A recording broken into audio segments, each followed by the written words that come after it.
thank you everybody for coming out on this Monday evening and taking time out of your schedule. Appreciate it. Thank you, Luke, for setting up this place for us. We appreciate using Blaxton Hall for our third and final community forum for the housing production plan update. So just go quickly through the agenda. We're going to go through an introduction of this planning process, the background on affordable housing and laws, and a discussion on this HPP, the Housing Production Plan, the strategies and recommendations. So the Housing Production Plan introduction. Well, it's not just myself up here that's speaking that has been going through this process, or Jim here next to me and Jerry. There's 15 of us that have been working on this actual Housing Production Plan update, and Jen as well, who's a planner in town, Don, who's here as well as part of the HPP working group, Pam in the back, who's on the camera, is also part of the actual update. Oh, Andrea just came walking in as well. Standing by the food, right? So there's 15 of us, and Jen, there's 16 of us been working on this since January. So it's been a long process.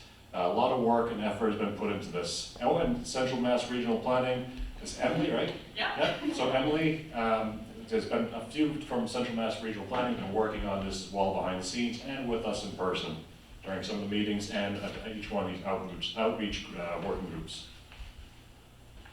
So Housing Production Plan, our mission and goals. Well, one of the key things is for Sutton to retain its rural character. I think it's one of the things that we all have either known to love or come to love about Sutton, is the fact that we are a rural character. Our community is rural. But we do have specific goals for our town. And that is to bring in or have some type of development, recommendations for the development to have the least impact on our rural character for when we do have development in Sutton. And also to provide ways for people to remain and live in Sutton into the future. And these could for people who are over 55, for people who live and work in our community. How can we actually provide affordable housing within our town? So some key terms that we are going to go over within this actual presentation so that maybe we could learn a little bit about the laws and stuff like that that are going to impact or do impact our town. So one of them is related to 40B. So 40B is Chapter 40B Comprehensive Permit Law. This is not a new law. This is a law that's been here since 1969. So it actually impacts every town within Massachusetts. It's not just Sutton. And this is a law to encourage the development of affordable housing. Now the Housing Production Plan, that's what we are working on updating. This is an actual plan that's required for the 40B law. So the reason why we're here, the reason why we're updating this plan is related to the 40B law. Subsidized Housing Inventory, SHI, basically affordable housing units within a town. They're got to be deed restricted housing. That means the deeds for the housing units, they could be rented or they could be sold, but the deeds are going to restrict them for affordable housing use. And then Safe Harbor, that's a key term. We're going to go through each one of these in a little bit more detail, but just setting the stage for them. We've got a stage here, we're going to be using it. Safe Harbor, this is when we have an approved housing production plan filed with the state and approved with the state, and then we are either making our way towards, we're actually producing the affordable housing units that we require by law, and at the right amount per year, or we reach our 10% required by law for the town. And that's the same requirement for every town, is 10%. There's other laws and recommendations that we will go through within this presentation. One of them is the MBTA Communities Act. That's 40A section 3A. Now, everybody's known it as MBTA. And this is separate from 40B. And it's a separate law, it's a new law, came out a few years ago. The MBTA law does not impact every community within the state. It's only impacting a certain amount of communities. This one here is to encourage multifamily development, and it actually restricts how many affordable units could be produced within that development. So it's different from 40B. 40B is trying to create affordable housing. MBTA is trying to encourage multifamily housing, restricting affordable housing. We're also going to go through a zoning tools, one of them being 40R, 40S, smart growth zoning. And this is a way where we could actually zone for higher density mixed units, mixed developments inside of our town, where we have like commercial mixed use at ground floor, such as pubs, restaurants, shops, and then have apartments above it with affordable housing and get financial incentives for that type of development. We'll go through that in more detail later on, but I just want to separate the 40B from MBTA from different type of zoning, that we could do within our town. Now, the housing production plan, that's what we're all here to talk about. Well, it's a way for, for towns like us to better understand our local housing needs. And then we could actually look at the needs, demands, the development constraints, and opportunities that exist in our town. And then our previous housing production plan was from 2019. They only last 5 years. So in 2024, it expired, basically last December. So that's why we are here now to update the previous housing production plan and make it work for the next 5 years. So we've been working since January to update that 2019 plan for 2025 so that it'd be good for the next 5 years. The process, well, the town, the planning board, have made the request to form a working group, which we did. It's a 15-person working group. We represent all different people in our community, and we have been working on the updates to the 2019 plan, and it looks at the data for the town, the needs for the town, and then updates it for today's needs. We then update the plan and send it back to the planning board and the select board for their approval. When they approve it, that sends it back to the state for the state's approval and to file it to the state. That's the first step to be in safe harbor. Yep. Yeah. Hey, good evening, everybody.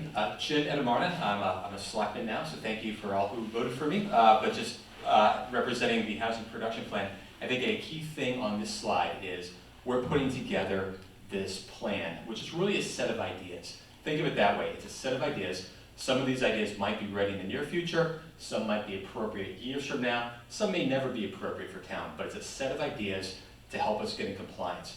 The important thing I wanted to say is nothing major will be done until it goes to town meeting. So keep in mind that the citizens, the residents of Sutton are the legislative body. So there's going to be some things that come, Jen and team have done some great work in the past, putting some ideas out there. So that's really how this process goes. We've got the HPP has a set of ideas. Things will go to town meeting, we'll vote on it. So we'll talk ideas tonight, and I think what we're really interested in as we go through this tonight is your feedback. So as people who live in Sutton, work in Sutton, what helps you meet your needs and for you and your family? Thank you.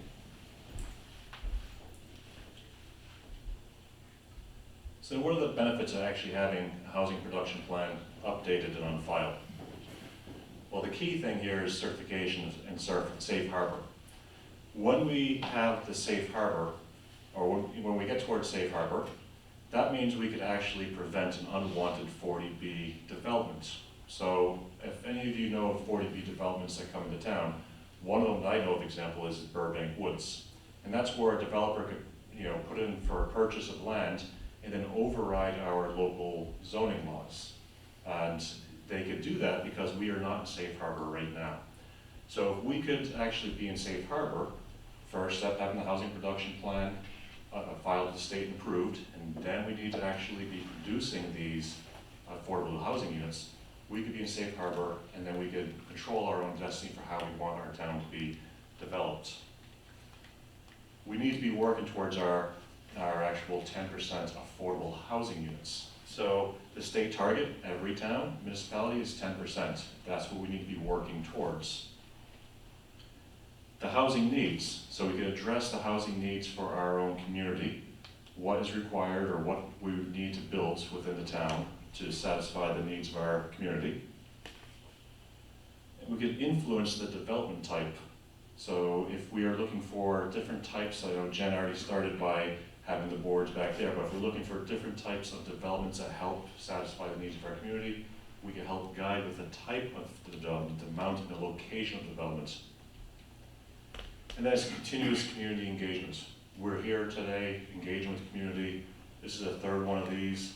And what I would say is that when we finish this and get it up to the state, it's not a case of just stopping, waiting for the next 5 years to do another plan.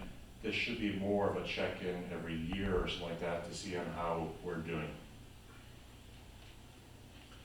So a bit more detail on the 40B law itself. So 40B, every community in Massachusetts need to hit the 10% affordable housing units. They could be for sale or they could be rented. Where are we right now? 1.57%. So we are deficient. Now, most towns are deficient on that 10% target. A lot of towns have higher than 1.57%. So we are on the lower end of that target. There's a penalty for non-compliance. That's where the developers could come in, purchase land, and then develop it that's not in compliance with what we would consider for our zoning laws. Example of that, again, would be Burbank Woods. That's right next to me, so I know that very well of what's going on right now, going through the zoning board appeals process. So the penalty is developer come in, redevelop the land, not what we would think is compliance or fitting for Sutton, because we are not able to control the destiny if we are not in safe harbor, and that's what's key.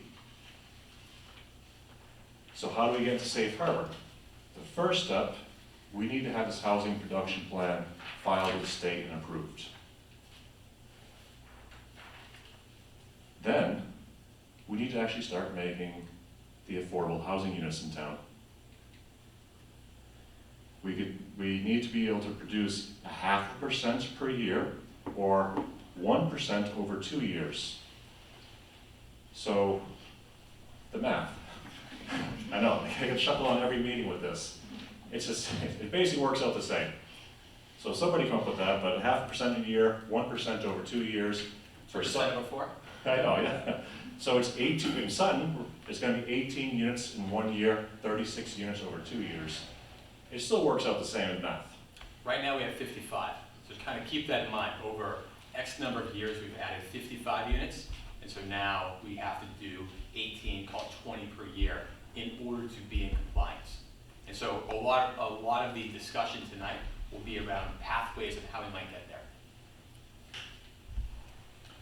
Again, just hammer the point home. Once we are in safe harbor, we can control our own zoning, because if a 40B developer was to come in, purchase land and try to overturn our zoning laws, a comprehensive permit development can be prevented.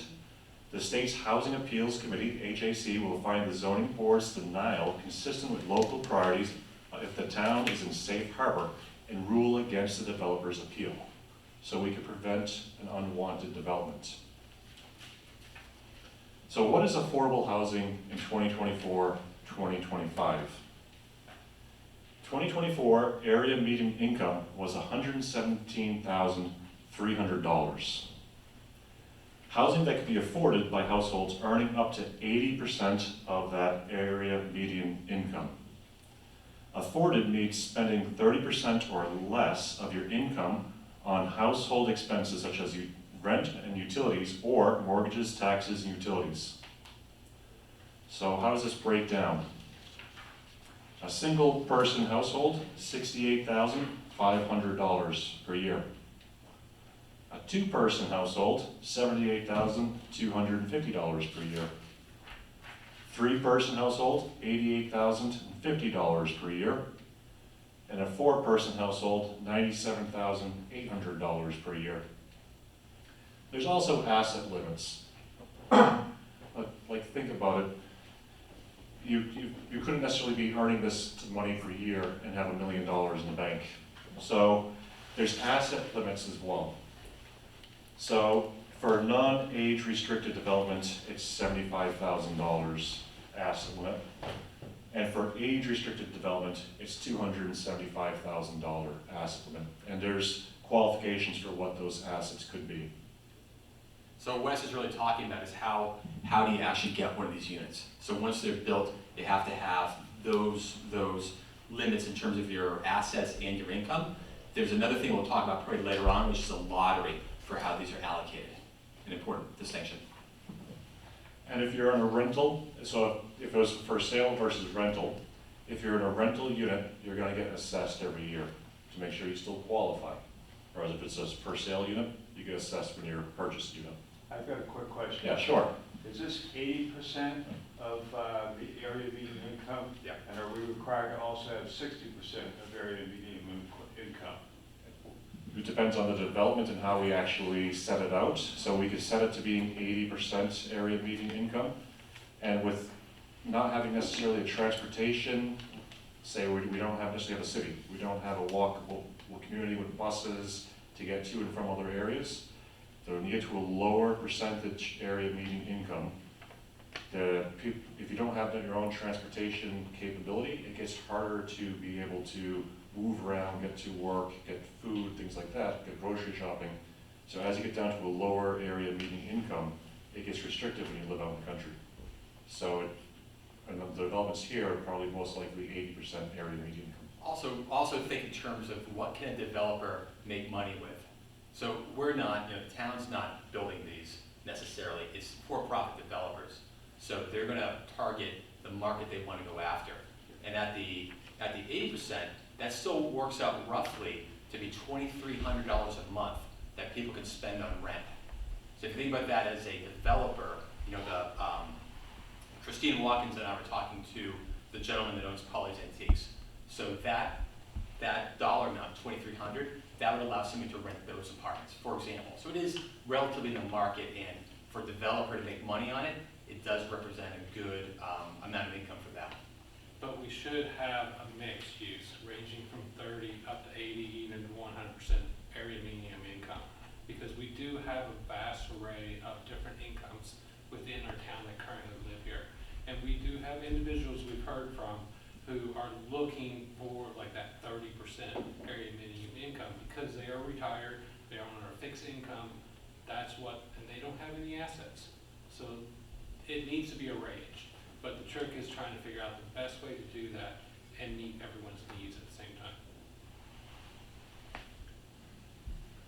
So for the quantity of housing units and where we are right now, where the numbers come from, Sutton, as based on the 2020 census, this will get updated every 10 years.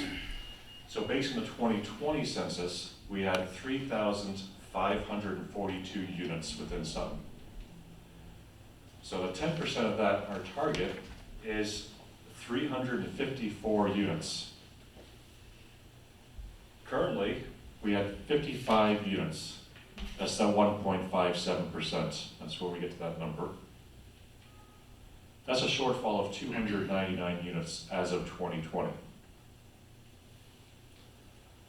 So for that 0.5% per year, that works out to 18 units per year. So if we had a housing production plan, which we will soon enough, filed on state, and we were making 18 units deed restricted per year for affordable housing, we would be in safe harbor, or 36 every 2 years. Now, what I do want to know about these numbers is that when we get to 2030, this will be updated again, because we are still building houses in Sutton that are market rate. So that top number here is getting bigger. So we'll just need to account for that, for that 10% as well.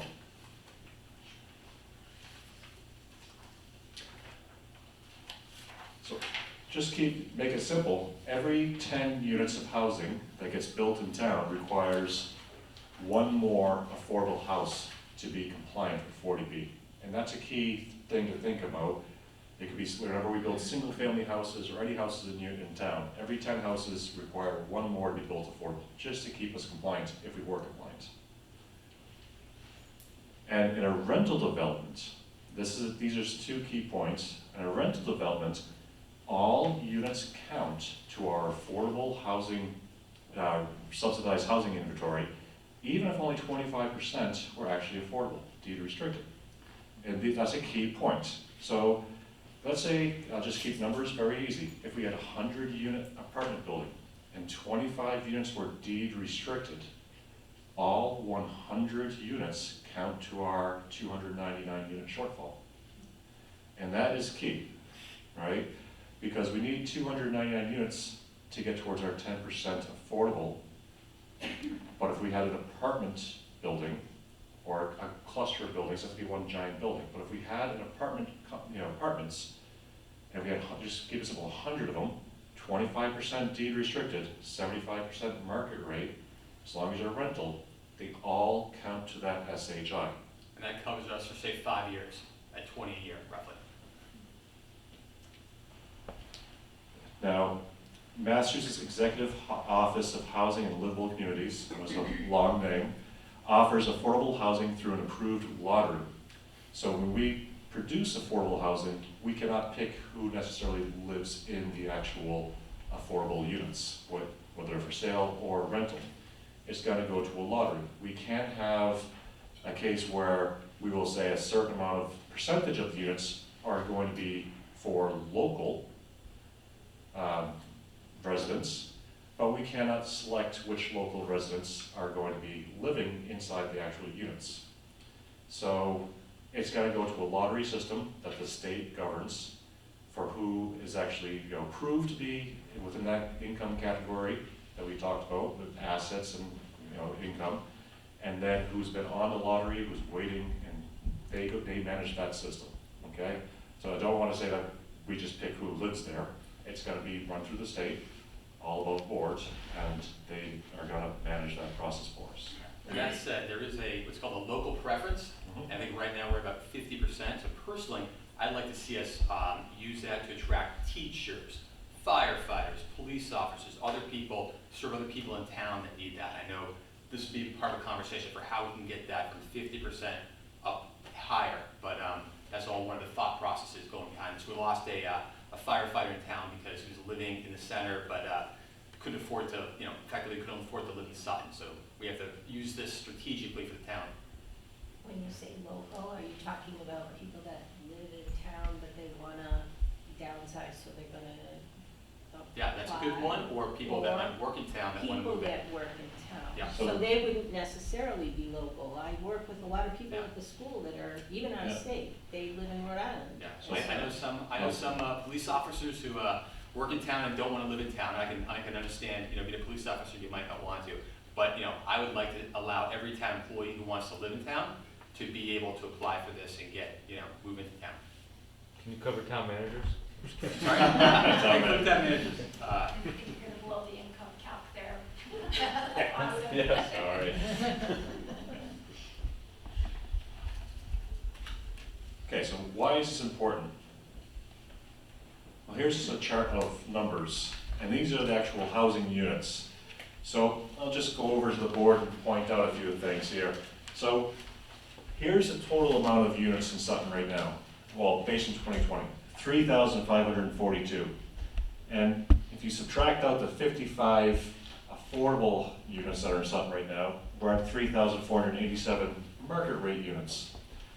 If we were to put in 299 deed restricted affordable units, but allow developers to do that for us without having the forward thinking of how to do this with the housing production plan and recommendations, that would require 897 market rate units as well. So basically, we're looking at about 1,200 units being built, and we end up with 4,738 units inside of our town altogether, which is a 34% increase. Now,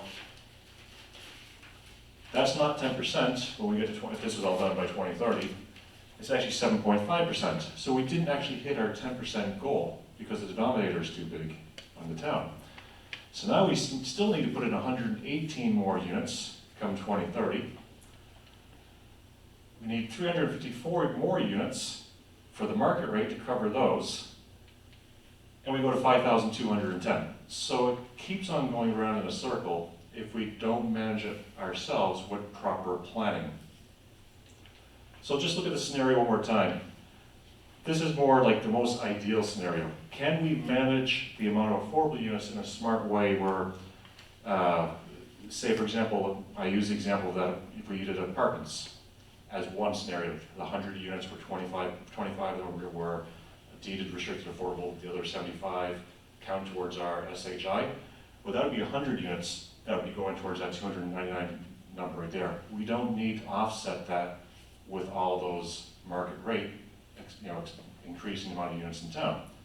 So this here, even at that, we're still at 9.2%, but that's a lot better at getting us towards our number without making the town grow exponentially in size. So trying to retain the rural character in Sutton, this will help manage the size of the town and build towards our community that we need. I guess. Yeah. Sorry, can you explain what's needed to have 100% of the rental units count, even if 25% are affordable versus when it doesn't count? There's like those specific situations. You said where only 25% will count in the other scenario? Okay, so if you have a developer that's going to, say Burbank Woods be example, they're all for sale, every unit. So 25% of those units are going to be for sale, deed restricted, affordable. 75% of those units are for sale, market rate. I see. So once they're for sale, those 75% of units that are for sale do not go to our subsidized But housing it's all inventory. apartments that are rented. If it's if it's just rental units, they now all count towards our SHI. And that's a way where it could help with reducing the amount of units that are produced. And there's also, say, those who want to downsize their housing. Like talking with Tim and Michelle back a few months ago down at the senior center, there are folk that they don't necessarily want to downsize to a smaller house by cashing out from one house and putting it into another expensive house. They want to actually rent. We don't have the rentals. There's 3,000 person waiting list over at the Sutton Housing Authority right now. We don't have the other options there available. Having other options available in town that you could rent in would be awesome. So Yeah. it's hybrid then, right? Like Burbank Woods example, they'd have to sell the 25 and rent the 75. That's how you get. Well, it would be, Probably do that for houses, right? But- yeah, so if they're individual homes. We'll get into some examples of this. Okay. Yeah, I mean, the reason you get a bonus for rental is because not only is it a Sutton need, but it's a state need. Multifamily and particularly rentals are in huge shortage across the state. And there's a lot of demand that has been expressed, which is why when a developer and or the town, if they control it, proposes a 40B or a 40R development, you get the bonus if they're rentals. You do not get a bonus if they're for sale. You just don't. So rental is, as Wes is trying to demonstrate here, is kind of the fastest way to fill out those numbers in your subsidized housing inventory. What I hope you'll see as Wes goes on is that there's no silver bullet to really keep up with the roadside houses that are what's mostly developed in the town of Sutton, and to meet the needs that we're hearing from residents across town and people who work here and aren't able to live here yet. It's going to take a multi-pronged approach. So, and that's really the point of this presentation. You're going to see all of the prongs that we've been thinking about and talking about. Those prongs, I consider those in some ways to be special actions, right? We have to do some things very differently. Because if you think about it, over 55 years, we've only achieved a 1.5. Let's say we do 10 times better and get to a 15%. If you do the math and say, how do we get an incremental 300 units, doing a 15% SHI unit, that's an additional 6,000 units. So people who went to the town meeting last fall heard this, when I heard people saying, oh my goodness, we have to have 6,000 units, which would more than double the population. So that's the takeaway if we were to achieve a 15%. So again, big takeaway here is we have to do some special things, like apartments with 25% of rental, for example, like a 40R, which Jerry will talk about, in order to meet our goals and keep us at safe harbor. So now we'll get on to MBTA. So this is the newer law over the past few years, which good few people have been discussing throughout the town over the past couple of years. I'll get into some of the details about it. So MBTA, you see every town and community that is color-coded here is impacted by the MBTA law. There's Sutton, and there's 177 communities that are impacted by this law. This one here, this law is requires to have 15 units per acre. So 15 residential units per acre, that's different than what we're used to in this small rural community. So what is the purpose of the MBTA communities? Well, it's intended to create multi-family units. It restricts the amount of affordable housing for affordable units within the developments. So no more than 10% affordable. So even if this was to be built, we would be treading water at the best for the affordable housing, because we need to be at 10%, and you can do no more than 10% within this development. There's no production mandate, so it doesn't necessarily have to be built. We need to look at is where it can be built in a bylaw, but there's no mandate that says it has to be built. It's just the multifamily has to be by right within the actual community. So actual production will depend on different factors, such as, infrastructure, water, sewer, market dynamics, but I think a lot of us kind of know is that if you pick a greenfield site and it has the ability to be built and the market conditions are right, it would be built. So that's what's key about the MBTA community. So what we need to do, or what's required by the law, is that we establish an overlay district. So we need to look at the actual zoning maps of Sutton, or in any community, but our town, Sutton, and look at where could this fit into our town. Where could multifamily at 15 units per acre or more fit into our town? And for Sutton, it requires 181 units of multifamily. And then we adjust and enact a bylaw which would work for the MBTA community. They can't keep the uniqueness of Sutton in mind with the bylaw for how it's designed or how it would look, things like that, restrict the height of the building, setbacks, and those type of requirements. So we're going to have this recommendation be first out of any other recommendations while we're talking about this law, so it's less confusing. We go straight to this recommendation before others, because we just set the groundwork for what this law is. And I'll pass it over to Jim to talk about the actual recommendation. Yeah, thanks, Wes. Fun with maps. So here we go. So what we're recommending, and I believe this has been put forward to the state already, Jen, and we're going to get some feedback. Before we head to town meeting, what we wanted to do was give the residents a good option for compliance. So we looked at a set of 5, 6 different areas with which to do the MBTA compliance. What we picked is to do it literally over Market 32, Starbucks, Five Guys, Car Wash, and a dialysis center. Now, the astute viewer might say, hey Jim, there's already stuff there. Why would you do that? I would love to live over Starbucks. Now, I mean, I say that somewhat tongue-in-cheek. The fact is, if you're in a community closer to Boston, you have to zone over things that are already built. So we're zoning over stuff that's already built because it's a way for us to thoughtfully comply with the law in a way that has minimal downside impact for Sutton. If you look at what's happening across the state right now, a number of the 177 communities are debating whether or not to vote to do this. As we looked at it from an HPP point of view, our view is we are going to comply, right? So we're looking for a good option for compliance. There are some negative downsides around this, such as you can lose some grant funding. So we want to keep us in compliance. We want to zone this. One negative aspect of the MBTA law is it actually caps the affordable rate at 10%. So think of the irony of that for a second. We have to do well over 10% over the next couple of years, but they cap it at 10%. So that's one funny nuance of the MBTA law.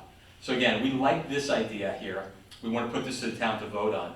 The key thing, Jerry's going to talk in a few moments about a 40R zone. That's an alternative way to do multifamily mixed-use zoning. So again, as Wes mentioned, imagine ground floor retail. I like to talk about the farm-to-table restaurants. I know people raise eyebrows, but imagine an Uxtal Cal North, or imagine Brickstone moving down there, ground level, some apartments above, maybe some nice retail. But the benefit of a 40R is that the town immediately gets money, and we're held safe in terms of the impact of school children, et cetera. That is a much, much better way to do this kind of development. And so there's only going to be so much market demand from developers to do this. So from my perspective, strategically thinking, we're better off zoning already built stuff as MBTA, and then finding the right partners to team with to do the 40R. Let me pause for a second. We'll come back for a moment, but let me see if there's any questions or thoughts on this one. You have to think in terms of the strategy and kind of how these things stack together. Come on. I think I'm lost. Yeah. To make That's it 146 if you're lost. No, I know, I know where this is, I live right down the road from that in the condos. What do you mean by an overlay? You're gonna make it a different zone and not build anything? We're going to put the zone, because the law says that we have to create a zone. But To you don't allow. have to build anything. We don't have to build anything, yeah. So if you zone it, if you change the zoning, then you've met the requirements? Correct. Well, we're not So you're not changing talking the about zoning, we're building. doing an overlay. So basically, that area will have two types of zoning. Yeah. Essentially, it's a change. I mean, we're adding on top of it. We're adding a zone on top of it. But just because you're rezoning, it doesn't mean a Correct. 200-unit apartment building is going to go there. Yeah, and so let's think through what would have to happen for that. You'd have to do something different than Market 32, right? Or there's that whole Or, area yeah. for biotech So, research, Uh, manufacturing, that's empty right now. So that's a different zone, right? So we're not doing that one, we're doing the stuff that already has things built on it. So if you actually wanted to build on top of it, of course you could, but you have to probably, let's think this through for a second. You have to take down Market 32 and you have to build something Okay. new. Well, that's what I just wondered where you're gonna squeeze it, but Yeah. you actually meant just zoning and not, Yeah, we're not, yeah. okay. Yeah, so I think I got it now, too. It seems very creative. So it's mostly fee and compliance, but most likely not gonna get built, basically, because if you were to actually put these units in, you'd have to like tear stuff down and start over pretty much, Yeah. right? And think of it this way, again, like think of it strategically, because for a developer to come into this general area, there's only so much market demand, right? So, you know, those of us on the team here have talked to different developers, right? I talked to the people who did the Cove in Worcester. I said, hey, this general site down here, what do you think about that? And the phrase I heard is, hey, it's got to pencil out. There's only so much market demand. Maybe you could do X number of units. Don't think you could do Y. So my view is, if we're going to encourage multifamily kind of development, we're better off encouraging development where the town is going to get state money and have the benefit for school children should they exceed the tax revenue. And that's the 40R thing that Jerry will talk about in a few moments. But again, if it's like one choice is give away this benefit versus the other choice is get money for allowing it, I'll take the get money for the town. And what's the most likely, like, what will this most likely look like then? No change? Look like? Have Do you mean literally look like, or what do you mean? Because No change, because all that existing construction is fairly new. Mhm. So it's not in disrepair or anything. No one's gonna want to spend the money to knock them down and rebuild it. And then, yes, you could ideally build possibly on top of the existing, but then there would be a lot of structural engineering that you would have to do in order for that to take place, which is a huge expense, and it's just simply financially not viable. And doesn't Galaxy Development still own that property? They do, yeah. They're It's, I mean, They're primarily a commercial developer, not a They are. housing developer. yeah, and from their point of view, I mean, it's a nice thing for them to get the, I mean, theoretically increase their real estate value. But again, think of it, we gotta, in a few moments, we'll talk about the 40R right next door. So Jen, we talk about what does this look like. Personally, Jerry has been a nice mock for this, but I think the nice thing for the town would be to do a good development nearby. Now, I see Jen making hand motions back over there. We have to find the right partners and developers. And again, we're talking about, I mean, there's multiple sites where this could occur, but I think it makes a lot of sense to look at these things kind of in combination with each other. Now, obviously a lot has to happen. You have to talk to the right developers. It's all for profit. It's all, devils in the details, market conditions, all these kinds of factors. One concern I have, I think Millbury pulled a fast one with their designated areas, because one area is not even accessible from the town of Millbury. You have to Yeah. go to Worcester or Grafton to get to it. Is that a fast one or is that smart? It's a fast one, because at some point, the state's gonna realize what these communities are doing, and gonna say, wait a minute now. Actually, the You know, state doesn't care about that. They don't care about that. Yeah, we've got to really, let's flush this out, because Jim and the team, I think, put a lot of thought in this. The MBTA law, Jen jumped in, says thou shalt designate a place in your town that is the MBTA parcel.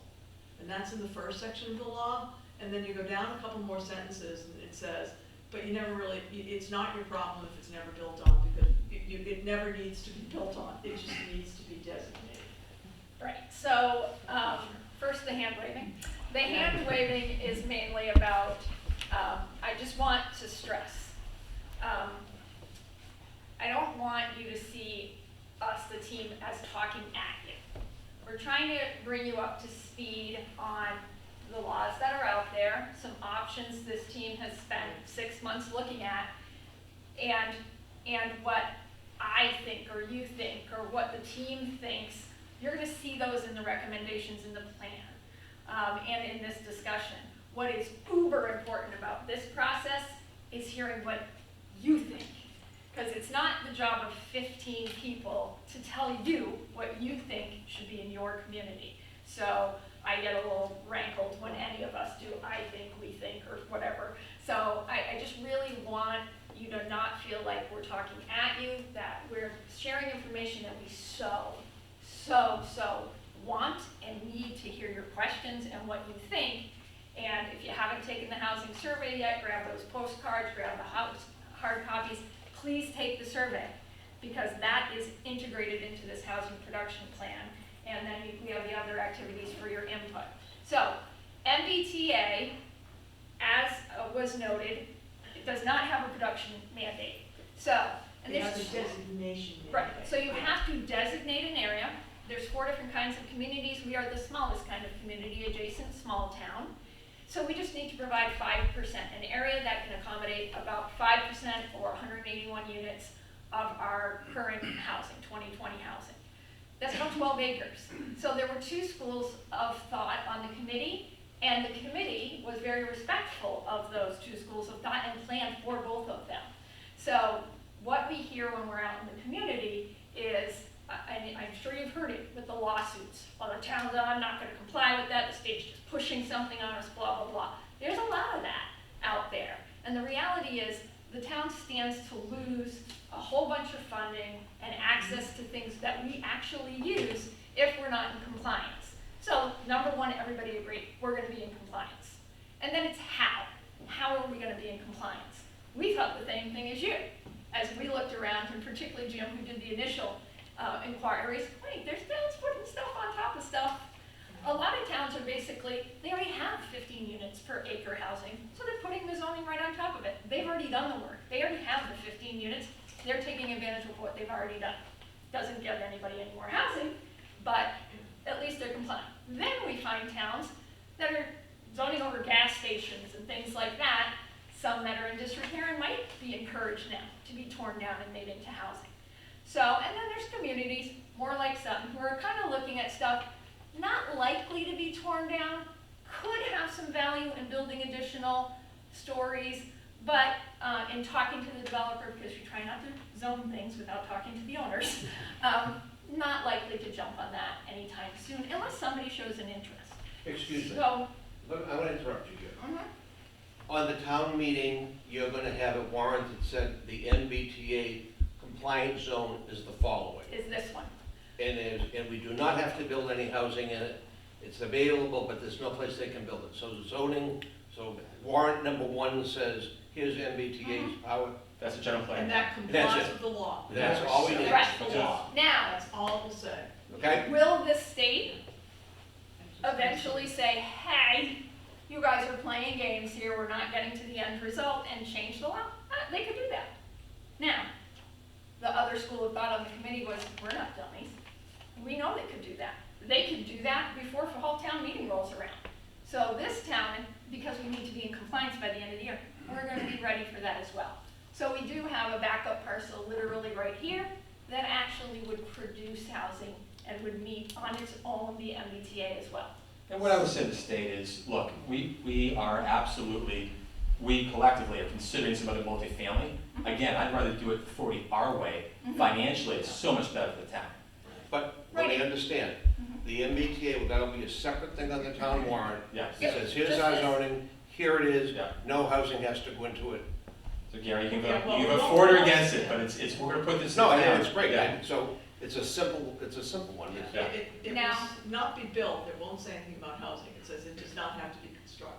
Yeah, man in the peach. So we have to do the MBTA thing, and we have to do the 40R. We don't have to theoretically, I mean, No, I some mean, towns in order are. to get the safe harbor, the amount. No, the MBTA is totally separate from the safe harbor thing. But these are all kind of related issues. The downside of not complying with the MBTA is the state can, in theory, it has withheld certain grant funding. It's a very dynamic situation, but.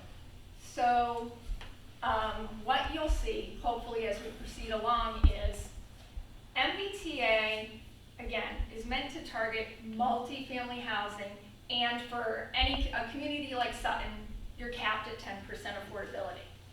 From the committee, the majority of the committee's standpoint is, but our residents need that affordable housing. And we as a community need to get to that 10% so we control our own destiny.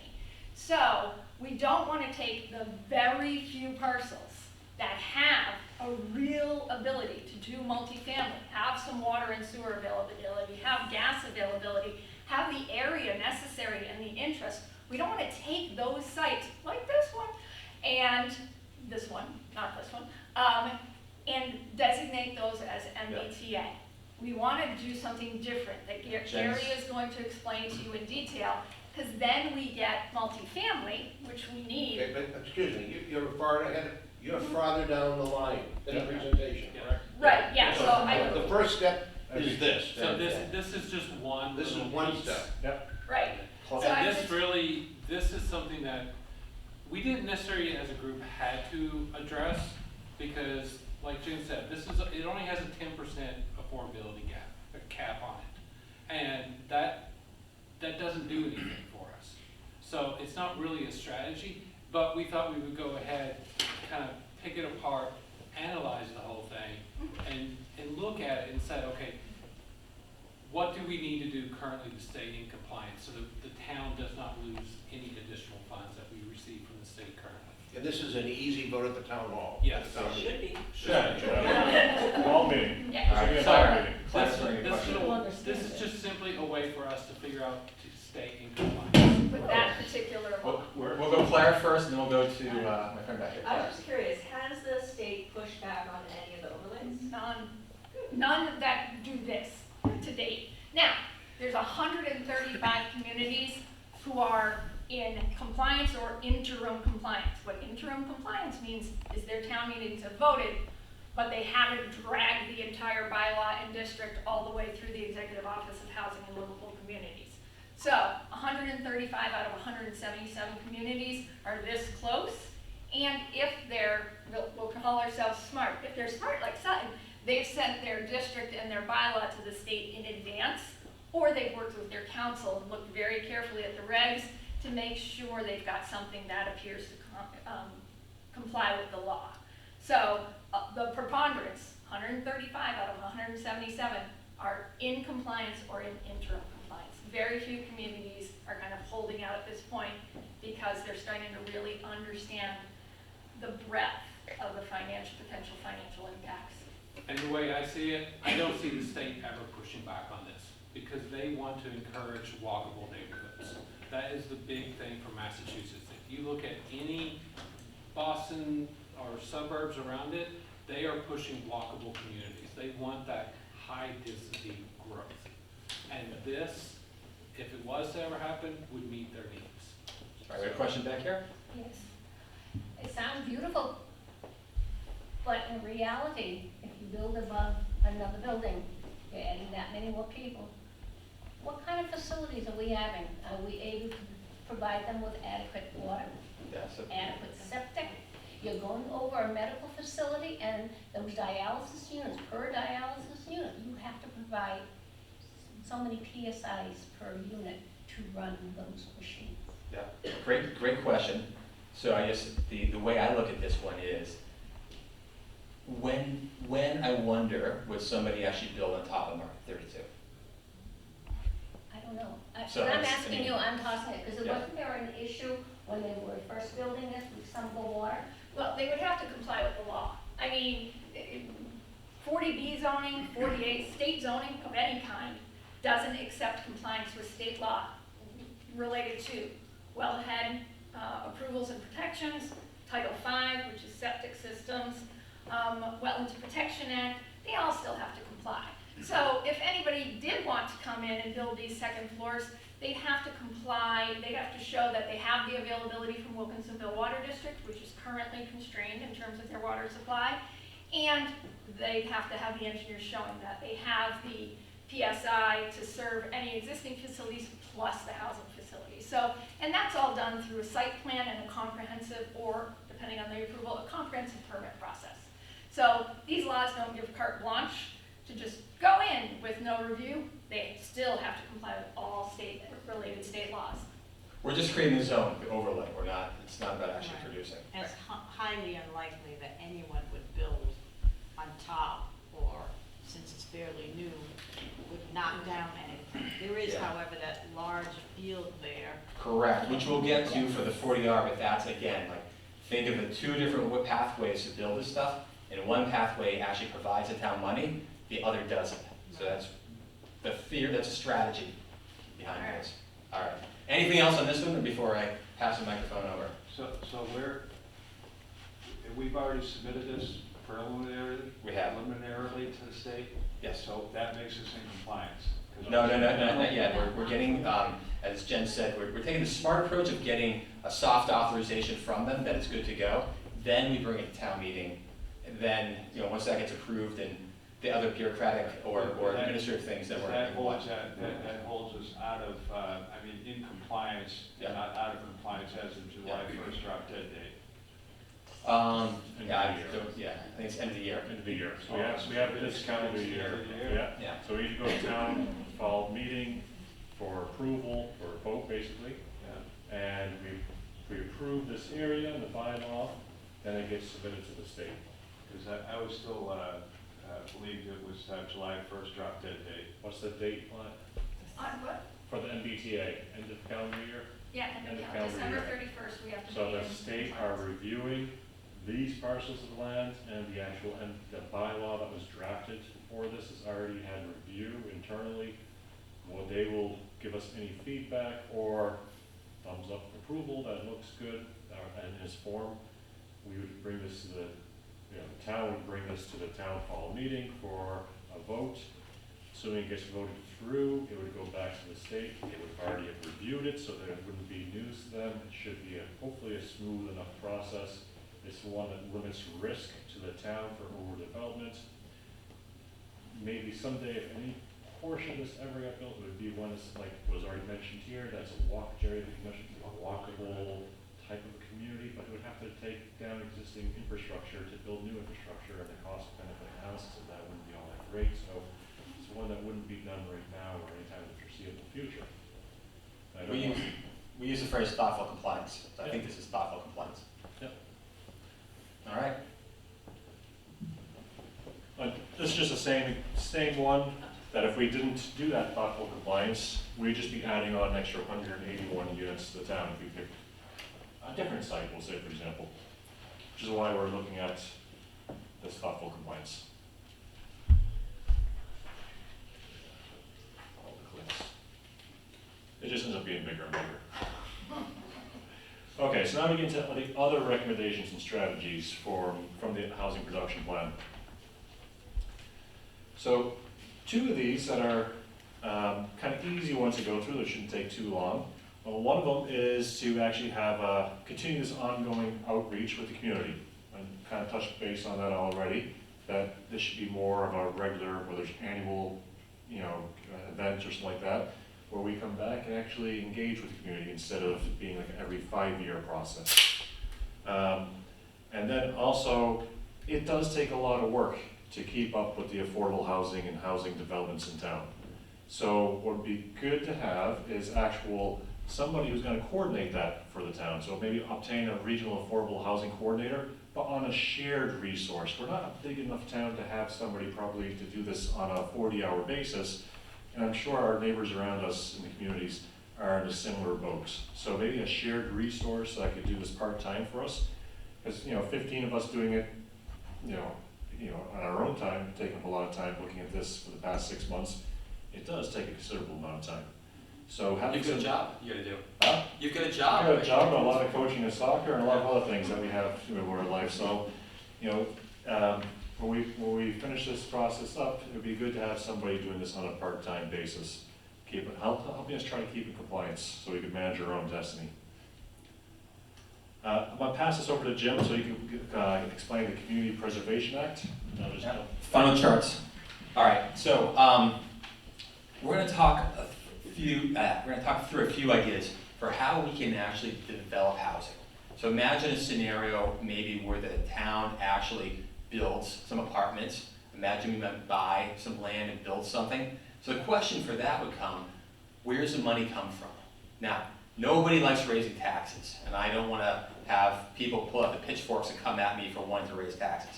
However, there is a nice thing out there in the laws called a Community Preservation Act, the CPA.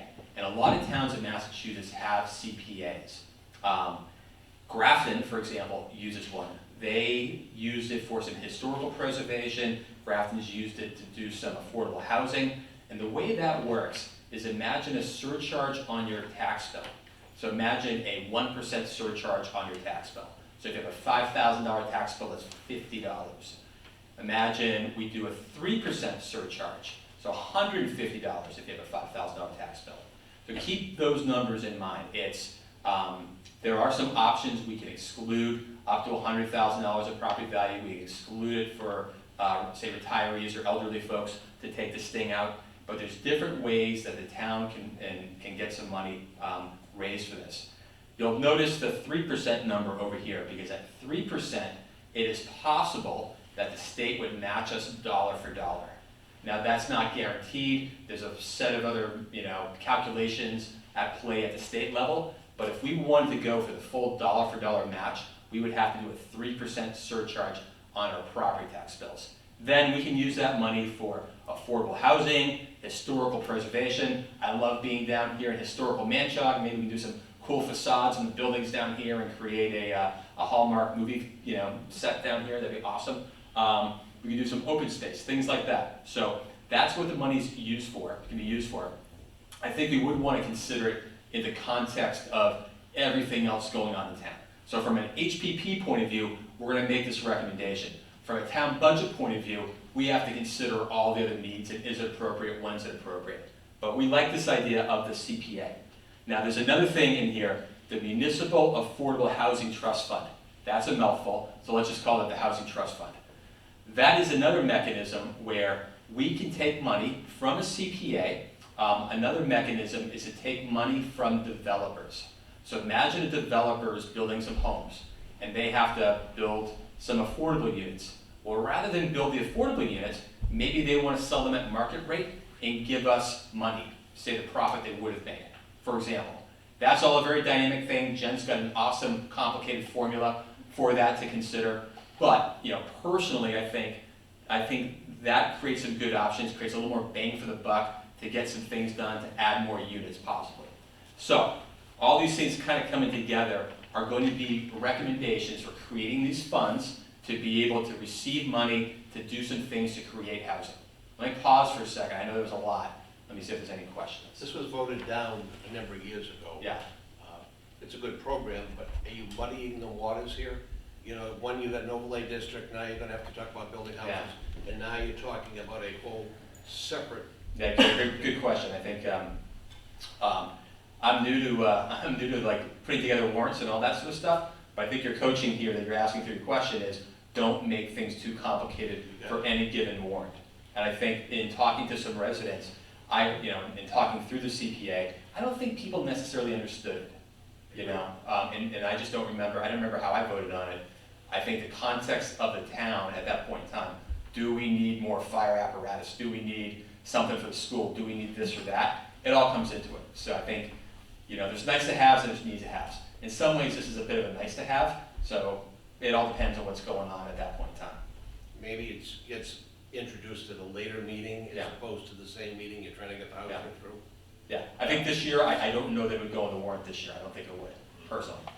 So from the housing production plan and all the things we talk about, there'd be only one thing that we'd recommend being on that warrant. That's the MBTA, because if we don't get that one through, that's where the state would come down, and one of my sayings is the hammer and the stick. There is no carrot. Or sickle. Yeah, so that's the only one, not to muddy the waters you're talking about. We need to get that one through or else we lose grant money. So if that's a recommendation out of us, is we only put that one on it, not worry about the rest of them. The rest of them are good ones to have in the future, and we can drop one on in the spring, one on the next fall. We do all the community outreach, we talk, we learn about it as a community, and then we get one through as we need to see fit. Yeah. Anything else on this one? All right. Okay. Huh? Can I ask a quick thing? Sure. So on that, if you get that money and it said it can go to those different things, do we get to decide where it goes, or does the select board decide where it goes? Absolutely not. I'm gonna let So like them if we're decide. gonna give up our money, our taxes, I think there's a new committee. we wanted to right? know, It's a new- yeah. Yeah, It's a new so committee that gets a formed. community, Where it's preservation going. committee is formulated.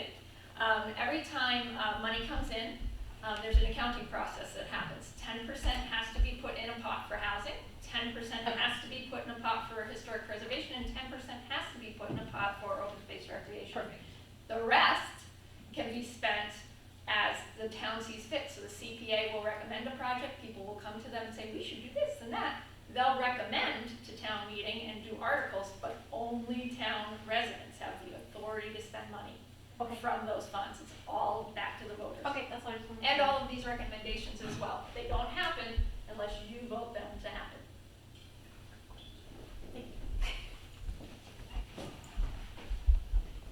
Inclusionary zoning. So, going back to the beginning where I talked about where every 10 units will require, every 10 units that are built will require 1 unit of affordable deed restricted to offset the 10, so we don't go back in the hole. It's like having a savings account. You pull 10 out of it, you have to put 1 back in to be in the savings. Not exactly the same for money. Isn't it technically 9 new houses, 1 affordable? Well, not yet, 9. Every 10 unit, well, every 10 that gets built, for 10% of it, One has to be. one has to be affordable, yeah. So it has to be 11, not 10, is what you're saying. No. 10, It's 9. always No, 9 no, no, plus no. the Of 1 the is 10, of the 10, one has to be affordable, Got it. yeah. So, the HPP recommendation is that 4+ units get built by a developer would have 15% affordable housing within the actual development. It'll round up. We're not gonna cut a house in half from quarters, as my guys, it'll round up the next hole. And the developer can provide a cash payment, and that would go into that fund that Jim was talking about for the affordable housing. So that is an option for the developer, could buy out of that the affordable housing units in the development to go into the municipal fund for affordable housing that Sutton could then use to leverage to buy land or do other affordable housing developments in town. And this is a recommendation that we are putting in, that we have inside the housing production plan. Is there questions about this? But this doesn't give us any affordable housing. Well, okay, so No, so The- it will lead to it. this section here, Right. it will in the It's sort of future. like the developer is buying out, Correct. not having to Yeah. have the affordable. So let's units. say you have the 15% is bought out, Right. but let's say that each unit is bought out, it's like at $400,000, so it's gonna vary depending on the value of the development. You don't want this to be a flat fee, because you might have a development where the houses are worth $1 million versus ones that are worth $600,000. You want to float with the value of the development. So the cash payment out, it will increase depending on the value of the housing. Then we could take that money, and let's say if there was a parcel of land that was good to be purchased for a development, we could then buy that with that money from that one development. We could then RFP that to a developer. We'll get to that, I don't want to get too far down the road. This could get us more to actual affordable units than we would have with that development. Right, so the developer, to avoid doing any affordable housing in his new complex, will be required to put 15% into the Sutton Affordable Housing No, Trust. so the developer has to put 15% affordable housing into their development. Or they buy out the affordable housing, and it's not at a value where it incentivizes them to buy it out, but it gives them an option to buy out the affordable housing if they wish, but it still has a high cost to them. Now that money then comes into the purse of the Sutton Affordable Housing Trust. And that money could be used then to, say, purchase land, which could then go to an affordable housing development, which gets us more affordable housing units for what it would have been for those units to begin with. We don't get it the same year, so it might not help us in safe harbor for that particular year, but overall we get more affordable housing units for the town of Sutton. But it's not a way to incentivize, it wouldn't be at the value to incentivize developers to cash out of the affordable housing. We want them to be on the hook to build the affordable housing, but have an option to buy themselves out if they wish for that development. Here's, just to give some simple math for a second. I think where this gets really important is where the developments start getting very high dollar as prices go up. So imagine, I'll just use some rough numbers for a second. Imagine a development where the units had a market price of $800,000, right? The last time that we sold units in town, they had a price around $200,000 for them to be affordable, roughly. So imagine getting a $800,000 unit for $200,000. That's a great deal for that person. The problem that creates is as prices go up, if we can take the money, we might be able to get more units done. That's why I use that phrase, more bang for our buck. If we do development like what's said, or maybe there are already some existing homes that we could either buy and put on the SHI, or possibly pay the owner to deed restrict them, to give them incentive to do that. Devil's all in the details, these are all ideas and concepts, but I like having that mechanism in there so that we have more options to try to get to the goal faster. Right, but doesn't the developer even get some perks by adding in those affordable units and building those with their complex? It depends on how your bylaw's written, so let me qualify. So, again, this is only applicable to developments of 4 or more units and developments we already allow. So, for instance, we just had a 30-unit development called Compass Rock approved on Purgatory Road. If that bylaw, the open space bylaw, had inclusionary zoning, that developer would have had to provide 15% of those units as affordable. So he's making all the profit on those 30 units. He has to be part of the solution, not part of the problem, by giving us 3 more units that we need to go towards our affordable housing inventory. So again, it's including a percentage of 15% in what already exists in Sutton. So a new subdivision with a new roadway and houses, like Compass Rock, and any other, a condo development, 15% of those units would have to be affordable. So you're not creating a new housing type, you're just adding affordability. So there are provisions in some of our existing bylaws where you do get perks for including affordability. We have, they're called voluntary affordability bonuses. So, same development, Compass Rock, if it was an open space subdivision, that particular bylaw says if you give the town affordable units, for every 1 unit you give us, you can have another market rate unit above and beyond what the zoning says you can have. But it only allows them to increase their number of total units by 15%. So it's not one that a lot of developers take advantage of. Forest Edge, we're very lucky, did take advantage of that, and there are 5 units available in Forest Edge that are affordable. 2 are already occupied, 2 were just occupied, and have just applied to include them on our subsidized housing inventory, so we'll be up to 57 units. And then we have one more. So we do have, just as you described, some bylaws that give those bonuses, but very few, and there's not a lot of incentive for the developers to use them. Doesn't This- the developer get incentives from the state themselves? No? No, well, certain types of development get incentives from the state. 40B and 40R developments get low-income tax credits, they get all different Right, kinds of that's what I things thought. to help them make those larger percentage affordable developments work, pencil out, Right. as you guys That's a have pointed out. 25% affordable. A question here was? The question I have is, so, right now, since we're not in safe harbor, right? And these people are now developing, they Trying don't to. have to do these things, right? Or do they have to do them to develop in our town? Do you know So what I'm if a saying? 40B developer came in, they would use the 40B law to override our zoning, but they'd have to put in 25% affordable Okay, in order to do the developments. all right, so So they what- do have to do things, but we But can, if- but we can tell them how to do things. No. No. Not we before can't. you can't tell them to do it, no. But if we are in safe harbor, If we're in safe harbor, then they can't do the 40B development. Rules to be- Perfect. But if they Which were is to why we're come, trying to get there as fast as possible. that's what Yeah. I'm trying to get at. but if they were to come in and do a development that we like, in an area that we like, right? One that's, allowed in our bylaws, but right now we don't have inclusionary zoning, Right. we might not get any affordable housing. So now we're back to, whoa, we're no longer in safe harbor. That And is then a we're problem. having to build, yeah. Now More, you got it. Yeah. See, you totally got it. Yeah, That's what I'm so trying to say. this is why we need this, because we don't go backwards. Is this a separate warrant? This is a separate warrant, so this We is have not. two warrants so far, right? Oh, Three, yeah. I think. What's the third one? What are we talking about? We talked about, So far, we've got two, right? CPA, yeah, so that's, MBTA. MBTA. yeah, and these are not all together, they won't be at the same meeting. No. So, Gary, there's gonna be a whole strategy for how. I understand. That's Yeah, sequencing, just trying to yeah. Yeah, these are all over time. Gary, the list of potential warrants is, you'll see them.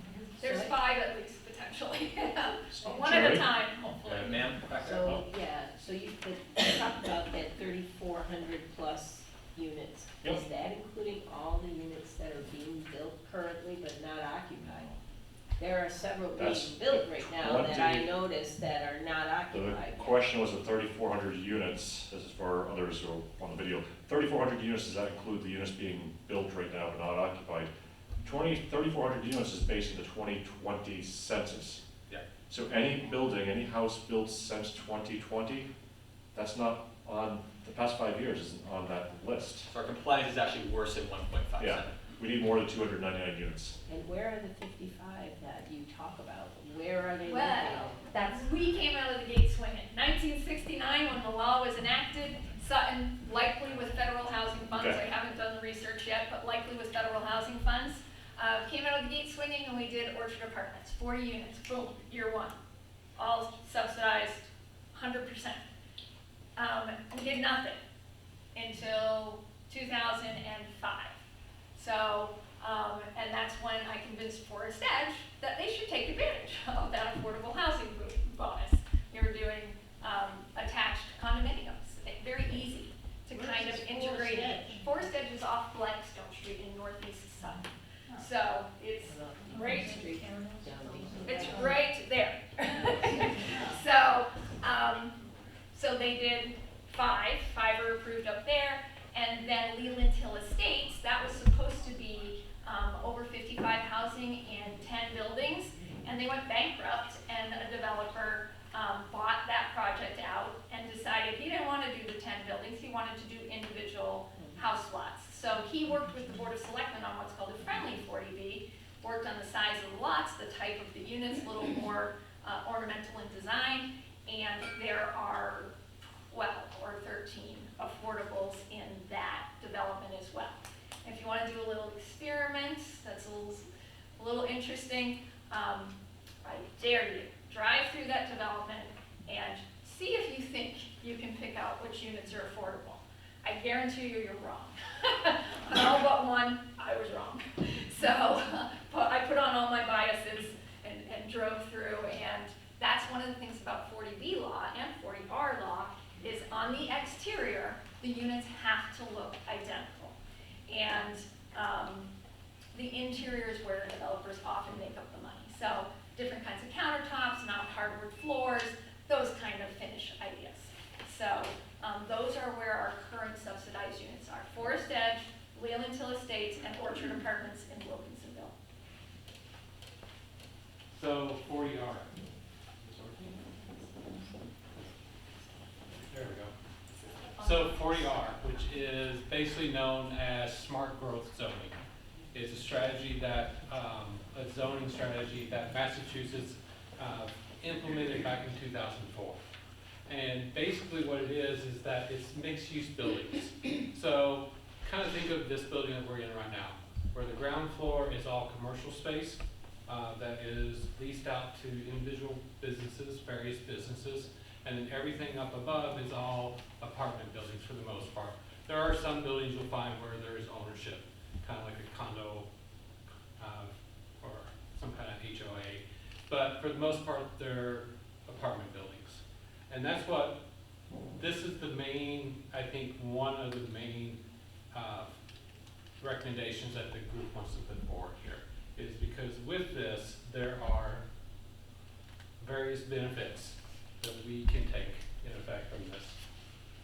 Basically, there are one-time payments, anywhere from $10,000 up to $600,000 that the state, in state funding, that just go straight to the town can use however we see fit, okay?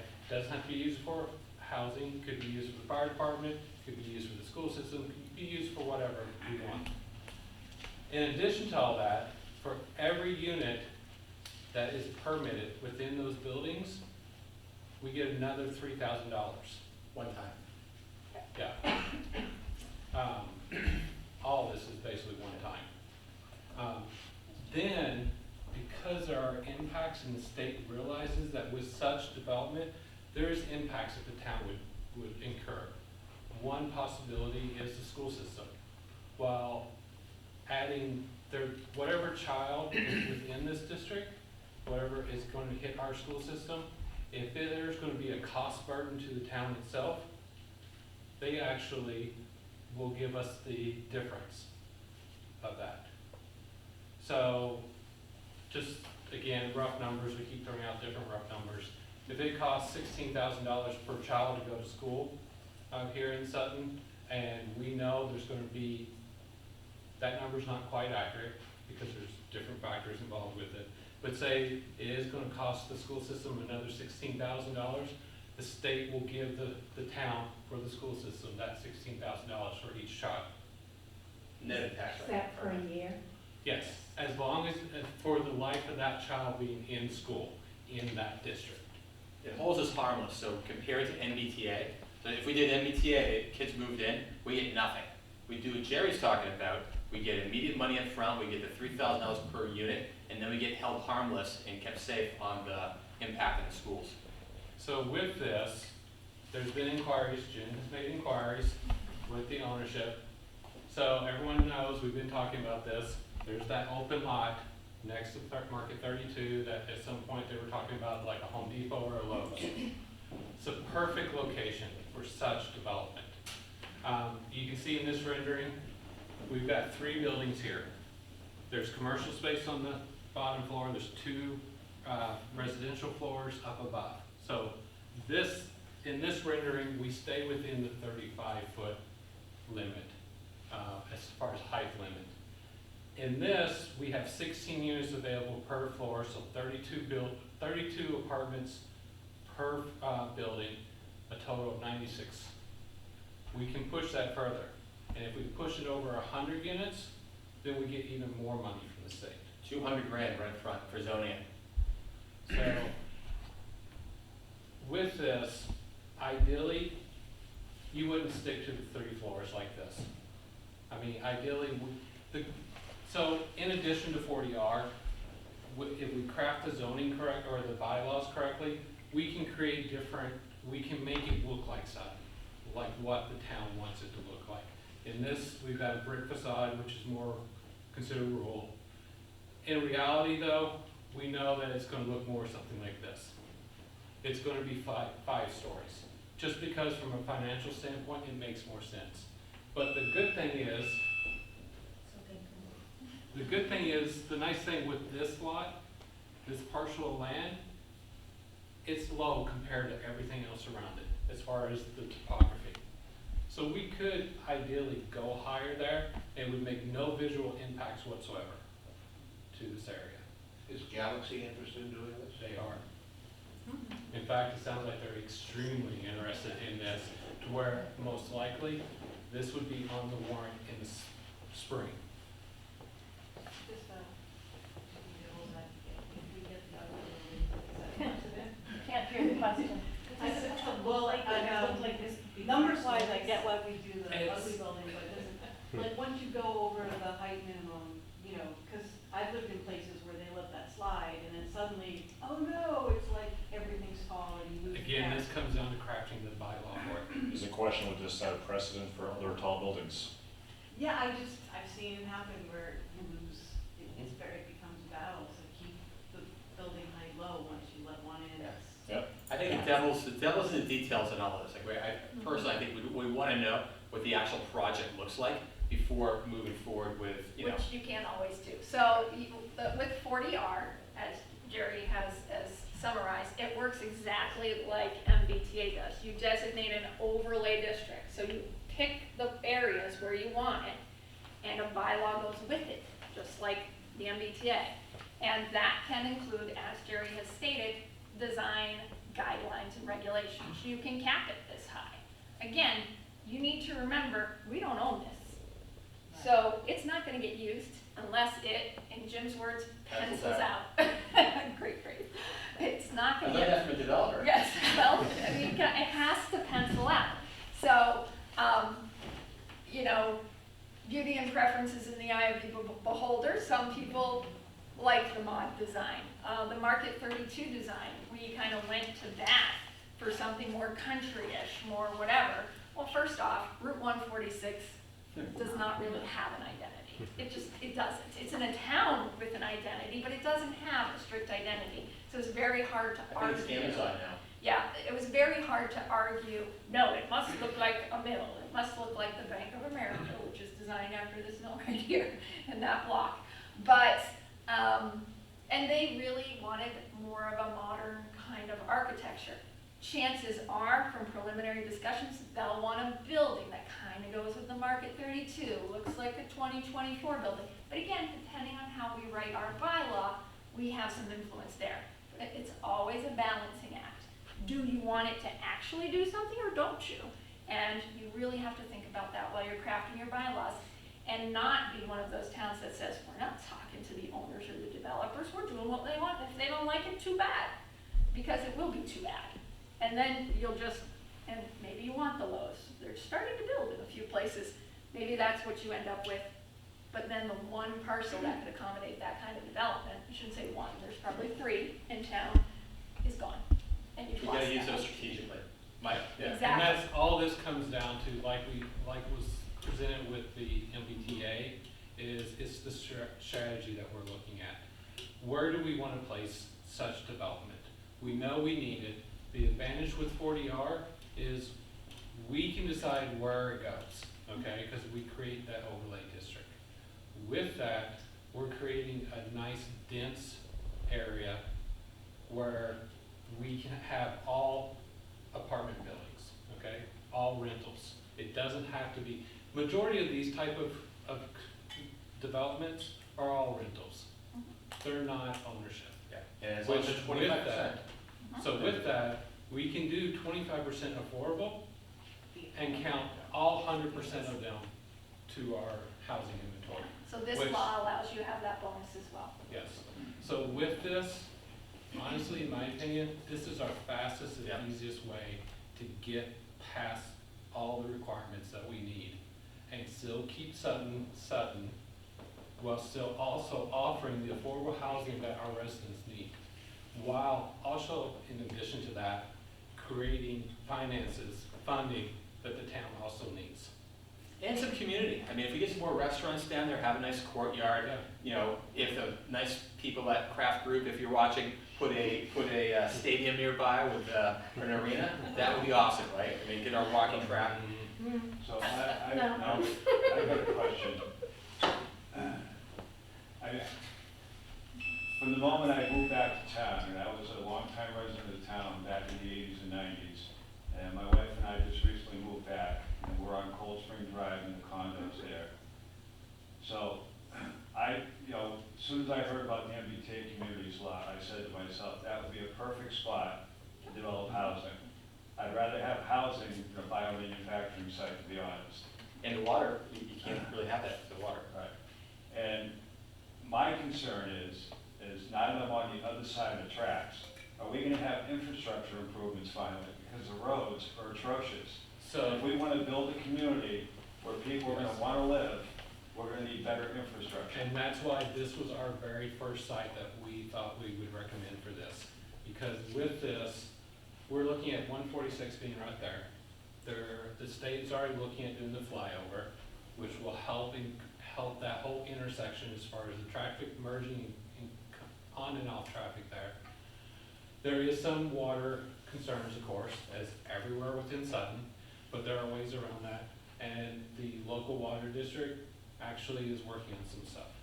So, this, So Roadways. That half of Boston Road is like a washboard. So the Yes. I mean, first you can't thing, drive a car down there, and Providence Road recently underwent a bunch of construction, and I don't see any movement in the town to improve those roads. oh, ye of little faith, Also, let me give you an update on both of those. Also having transportation for So- people that don't have cars. So Providence, It'd be a Providence central place for Road, that.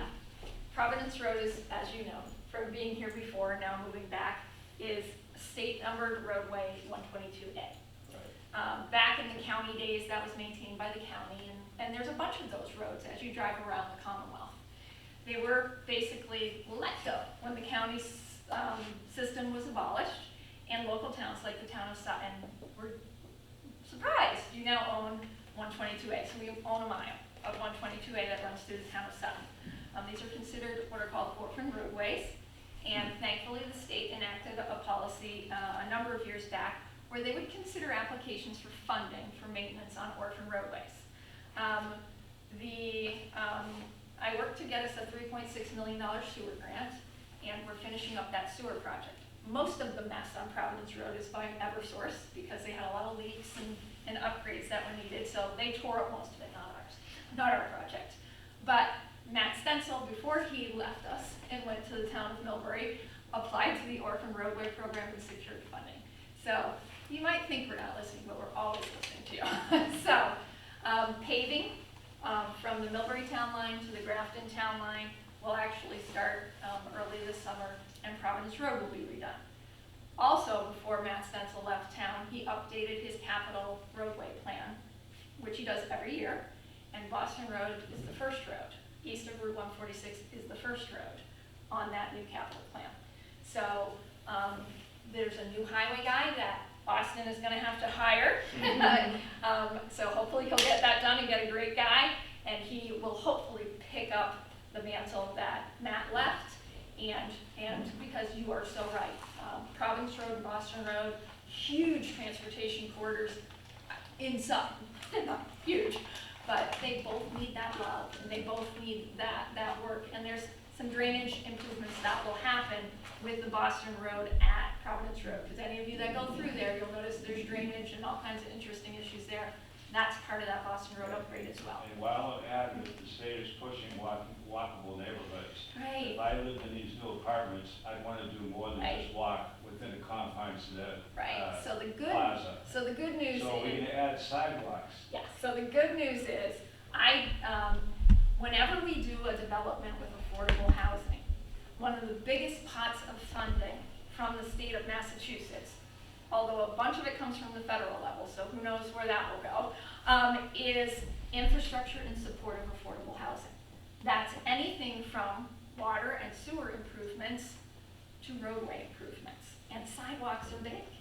So you'll note, if you've driven in and turned around inside the Unified development, even though that's an industrial park, we required super wide sidewalks all the way through. So you can now do a mile walk there and a mile walk back inside there. They have a huge residential parcel over there. They're not really residential developers, but we wanted to make sure their employees could walk and any future residents in the area could walk. You'll note we made them do multimodal sidewalks along Boston Road through that section that come out right near the light, because we're trying to think ahead, we're trying to do some planning. And in discussions with Galaxy, we've already talked to them about the importance of connections from inside their project out to 146 and across, so we do those connections. I do not know, and Austin can put it in his back pocket, if Matt's resurfacing plan for Boston Road includes sidewalks. The complication with old roadways like Boston Road, they're often varying width right-of-ways. And this section of Boston Road, we found out just recently, the alignment was shifted. So you need to make sure you have enough right-of-way to handle potential future traffic and the sidewalk inside the right-of-way. So I suspect there's enough room for at least one sidewalk on one side, but only Nat Stencil could tell you that. We have to go to Millbury to ask him the question. Just one quick follow-up. I mean, my wife and I love to walk. Mhm. We live on Cold Spring Drive. We have the 3 roads within the developments where we can walk. Which is great. But it would be great if we didn't have to take our life in hands and get to that Do sidewalk. not walk on Boston Road, no. I would agree, and we all agree with that. Are there So- any other parcels that you're looking at for 40R, or is this the only parcel we're looking at? Go ahead there. Love it. Jump right in. Jerry? There was a few others that were considered. We were looking at Manchuck. Actually, this, where we are right now, is a possible area that we would consider as an overlay. I'm not sure. It's Someone, I think, spoke to the ownership here, and they're not against the idea. The Dunleavys, no? And, because, I mean, there is, sorry, I'm trying to think, there's 11 acres here that goes back behind here too. This all has great potential. So that's the beauty of 40R, or the purpose of 40R, is to take areas like this that has the possibility of business development and throw in housing with it, so that you provide for the workforce that's needed. So in this warrant, you're applying, this is what we're gonna be seeing in the warrant, this one location? Well, No. basically, we'll reopen public discussion when the planning board and or other multi-member bodies think we're ready to kind of move in this direction. And that will be kind of up to the boards that are considering it and to the public who hopefully attends and gives us input. So we've looked at this site, we've looked at the site across the street behind the post office, which was supposed to be a stop and shop and 40,000 square feet of retail. That's another potential good 40R site. Again, 40R in general, because of the density that's required, needs the availability of public water and sewer, and ideally, it's a smart growth bylaw. You want it to be more walkable, so near major corridors and near existing different transportation modes. So, Is this a warrant coming up in the next town meeting? No. Or is this No, a this future? is the future one. The Future. only one coming to fall is MBTA. yeah, so It's always maybe in the spring. fall. All in the fall. I have an important question. Now, those buildings, what about those being home ownership? Do you still get all those benefits? No. Only if they're Oh, rental? no, we get all these benefits, yes. But you Okay, don't so get to count all the units. You could, those could be for sale as opposed to be for rent. Yes, they They could But be, making a face like that's not a good thing. but majority Because I would of, think, as people who own are more careful with something they own than something they rent. it's actually, that's a misnomer. It is. It's a huge misnomer. I don't believe it. I've done a I've lot seen of it. research on it over the years, especially because my focus was on architecture recently and doing a whole thesis on that. Mhm. There is a lot that's been proven that those who rent actually do take care of the properties just as well as the ownership themselves. It's very focused on management as well. Yes. Really, the management of a property is So- huge, and It's not the people location. renting it, it's the people renting So out. with that, it goes into partnership, which we're gonna talk about in a moment, is partnering with the right developers Right. to do some of this stuff. It absolutely You had a is. question a while ago. Yes, I did, and somebody else already opened it up. So that's plan number one, this one here. This lot, yeah. Plan number two is here, so is this involved? Not necessarily, no. It depends. Okay. It Well- just depends on what, What's brought forward during the What the public needs process. might be. Because again, we're not gonna talk to you about this now, and a year from now, bring something to town meeting and not have had some public meetings and asked people for their opinions on what becomes a detailed overlay and a detailed bylaw. We wanna make sure you're still included in the process. So it could be just one lot, it could be 3, it could be 2. It's whatever the public says and the boards who are working on it think makes the most sense at that time. What are you going to portray in front of people? This is number one. You're talking about doing something in the property here. Will it involve part of the Darling Lane project that loops around?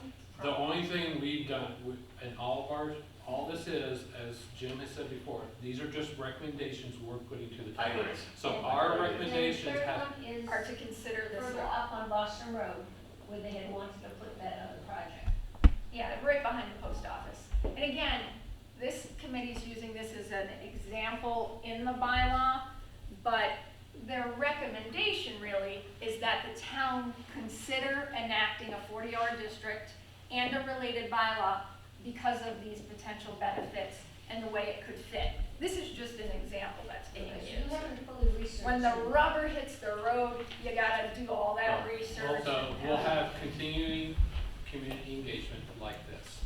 And that will be for anything that is looking to go forward to the town. I'd actually say the research has been pretty full, but the devil's in the details. You actually have to talk to a developer, you have to talk to the people, you have to get the ideas. So it's not just, we've looked at the map and we've looked at some potentials, but I think the furthest, where the ideation's gone is on this piece. Because Jen knows the owners and there's, been conversations. Clara than anyone else. I just want to mention to the group that the reason for this idea is because to make the safe harbor and get the affordable housing, that this is one of the most straightforward ways to appease the safe harbor requirements. There's that, and I think it also dovetails nicely with the MBTA thing. So Yeah. that's why this makes a lot of sense. And you're not totally, if you've looked at the town zoning map, 92% of town is zoned for 2-acre housing. There's very little, I can count on less than this many fingers, the number of parcels open for active tax-based development. So what this kind of housing does is it doesn't totally negate the business, highway, commercial zoning that's here. You don't lose it altogether, because you'll still have that first floor commercial and maybe some accessory commercial uses that dovetail in nicely with housing development. What you'll hear if you talk to developers is location is number one, but why is location number one? Well, a good transportation network, but also 2 things. Median household income, very important, and ours is nicely steadily rising. It's not crazy, but it's steadily rising. And critical, basically critical, I'm forgetting it, number of people, number of households within any business's required radius. Different businesses have different radiuses. So you need that critical mass. So when you do multifamily housing in greater numbers, you're almost building in. There's a reason we don't have tons of restaurants in Sutton. There's a reason why we don't have all the businesses X-Town has. It's because while we have a great median income, we don't have a population mass here. We just don't. It's better in other places. Their return on investment, their money is better spent elsewhere. So building in these larger numbers, having businesses that have hundreds of employees in our town, those things really will pull in more of the uses that we may want. And then it's So- really working with that right partner to get those nice So mixes. basically, to sum it up, is 40R is our recommendation to the town. So this has to go to the planning board, then it has to go to the select board before it gets presented to the state. Okay? Then it comes back, and then it's just recommendations. But 40R is probably our fastest way to get to safe harbor. It creates some financial benefits for the town. It covers the schools. Then there's other financial incentives, or not incentives, other financial benefits from this. We're creating a more commercial base here, which means more taxes. That And doesn't impact our property taxes. I'll add on that, I've been, with my select board hat on, I've been talking to companies in the area. You got the unified development that has some big areas to fill. Some of the questions I've gotten is, which Jen well knows, is where are my people gonna live? Now, the nice thing is we're near Northbridge, we're near Grafton, we're near Millbury, but having some good housing options for younger workers, for older people, you know, what have you, is a nice way to attract employers and the right kind of tax base. Super important. Yeah, we had a meeting and you got to hear it right from the developer's mouth. It's nice to have infrastructure, it's nice to have location. So last But people question need to before we live. move on. Just a quick question, I mean, this all makes a lot of sense. How did we get to the crunch point? Is the state enforcing it now? Whereas like, 'cause you said it started 40B. X number of years ago when we did the 40 units and then we Yeah. dropped off and in 2006. Everybody's feeling the crunch now. So I don't know if you've been watching various news outlets, but I was at the Mass Housing Partnership conference last week in the city of Worcester, 2 different days, and Secretary Augustus was talking about housing shortages across the state. Well, 10 years ago, 15 years ago, he was talking about a shortage of 200,000 units. Well, now, we all know our population has gone up very incrementally. It's never dropped, as some people say, but it's been very incremental. So really, how much could that have changed? We've been building housing. Well, it's up to 222,000 units that we need now for a lot of different reasons. A decrease in the number of houses built, people having more second homes that they rent, seasonal rentals. It takes housing out of the marketplace for young buyers, for everybody. So we're now at 222,000 that we need statewide, and right in Sutton, we have a nice increment of that we need to plug. We actually have, for the first time in a long time, double-digit homeless people within the town of Sutton. So, I mean, these are real problems right here in our community that we're trying to solve for. So, And I think, honestly, the crunch point right now has to do with 40B. Because the Boston Metro West area is all expanding out. We've seen so much growth. I mean, it's amazing, just the new homes are being built on Whitens Road here. If you look at Burbank Road, you look throughout Sutton, you take a drive around, there's new single-family homes being built all the time. That is not affordable.